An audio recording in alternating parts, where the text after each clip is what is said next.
Muy buenas. Si quisiéramos resumir toda la historia económica de la humanidad, podríamos hacerlo hablando de dos momentos clave, dos transformaciones gigantescas que lo cambiaron absolutamente todo. Hoy vamos a contar esa historia, la de cómo un mundo lento, agrario, dio paso a una era de aceleración industrial que no se había visto nunca. Y la pregunta que nos va a guiar es precisamente esta. ¿Cuáles son esos dos puntos de inflexión que han moldeado el mundo en el que vivimos hoy? Porque entender su impacto es fundamental, ya que sus consecuencias, para bien y para mal, las vimos todavía en nuestro día a día. El primer gran Big Bang económico fue sin duda la revolución agraria. Fijaos, nos vamos hasta el año 10.000 a.C. En ese momento, la humanidad pasó de ser, digamos, una depredadora de la naturaleza, cazando y recolectando lo que pillaba, a convertirse en productora. Descubrimos la agricultura, empezamos a domesticar animales y por primera vez comenzamos a moldear activamente el planeta para nuestro sustento. Y la segunda llegó mucho después, casi 12.000 años más tarde, allá por el siglo XIX. Todo se aceleró de una forma espectacular. De repente el crecimiento económico se disparó, la industria le quitó el trono a la agricultura y todo gracias a una nueva fuente de energía casi mágica, los combustibles minerales. Fue sin duda el comienzo de una era completamente nueva. Venga, pues vamos a meternos de lleno en el tema, porque estas dos revoluciones no son solo dos etapas más de la historia, no. Crearon dos mundos económicos que no tenían prácticamente nada que ver el uno con el otro. Y para que nos hagamos una idea, lo más alucinante es la escala de tiempo. Estamos hablando de casi 12.000 años dominados por un modelo agrario, frente a poco más de 200 años de la era industrial. Es increíble pensarlo, pero la mayor parte de la historia económica de la humanidad ha transcurrido en un mundo muy distinto al nuestro.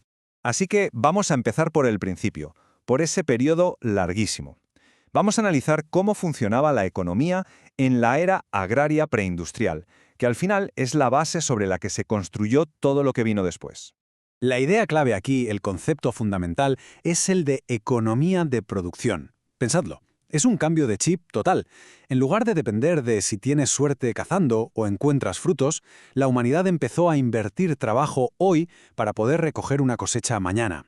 Esta idea, la de cultivar en vez de simplemente coger, es la piedra angular de toda la era preindustrial.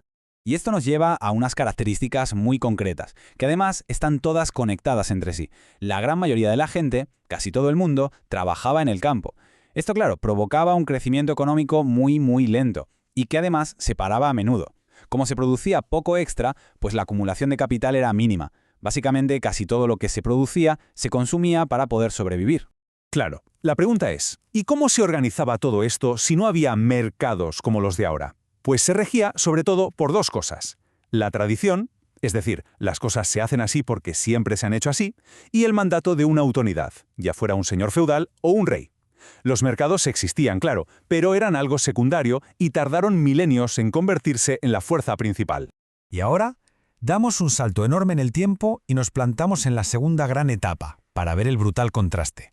Si la era agraria fue una maratón lentísima y muy larga, la era industrial fue un sprint explosivo que lo puso todo patas arriba. Aquí la palabra que lo define todo es cambio estructural. ¿Y qué significa esto? Pues que la economía no solo crece, sino que se transforma por dentro. La riqueza y los trabajos dejan de venir principalmente de la tierra y empiezan a generarse en las fábricas, o sea, el sector secundario, y un poco más tarde en las oficinas y los servicios, el sector terciario. La dinámica, por tanto, cambia radicalmente. El crecimiento de repente se vuelve intenso y, lo más importante de todo, sostenido en el tiempo. Por primera vez en la historia, la capacidad de producir parecía casi limitada gracias a la energía del carbón y luego del petróleo, y la inversión, tanto privada como pública, se convirtió en el auténtico motor del sistema. Y esto nos lleva a un punto que es absolutamente crucial, la acumulación de capital. Ya no hablamos solo de acumular herramientas simples o ganado, ahora estamos hablando de fábricas enteras, de máquinas complejísimas, de ferrocarriles. Eso es el capital físico. Pero ojo, también de educación y habilidades para manejar esa nueva tecnología, lo que llamamos capital humano. Vale, ya hemos visto las dos caras de la moneda por separado. Ahora vamos a ponerlas una frente a la otra, porque es aquí donde el contraste se vuelve, casi violento.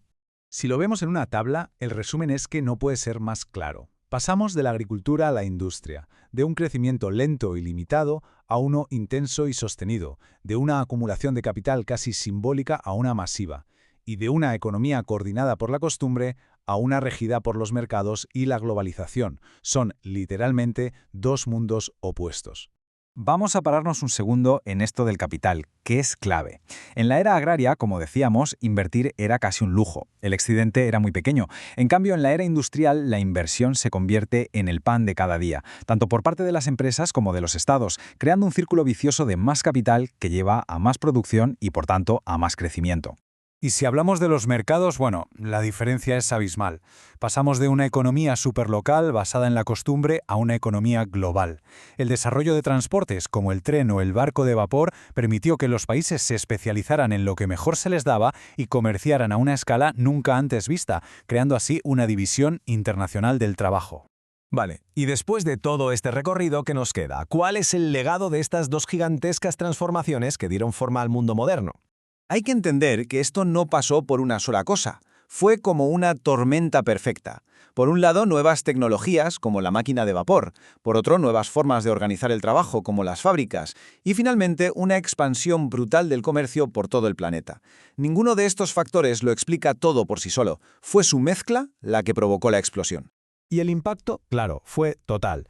Esto no va solo de dinero o de fábricas, cambió absolutamente todo. Dónde y cómo vivía la gente, qué significaba tener un trabajo, cómo se relacionaban los países entre sí y cómo se organizaba la sociedad por dentro. Nuestro mundo, en esencia, es hijo directo de estas dos grandes revoluciones. Y por eso es tan importante entender todo esto. Estudiar esta historia no es solo mirar al pasado por mirar. Nos enseña qué factores son los que de verdad impulsan el progreso, cómo se pueden gestionar estas grandes transiciones y cuáles son las consecuencias, a menudo inesperadas, de los grandes cambios económicos. Y todo esto, claro, nos deja con una pregunta flotando en el aire. Ya hemos vivido la era agraria y la industrial. Muchos dicen que ahora mismo estamos en medio de una nueva, la revolución digital o de la información.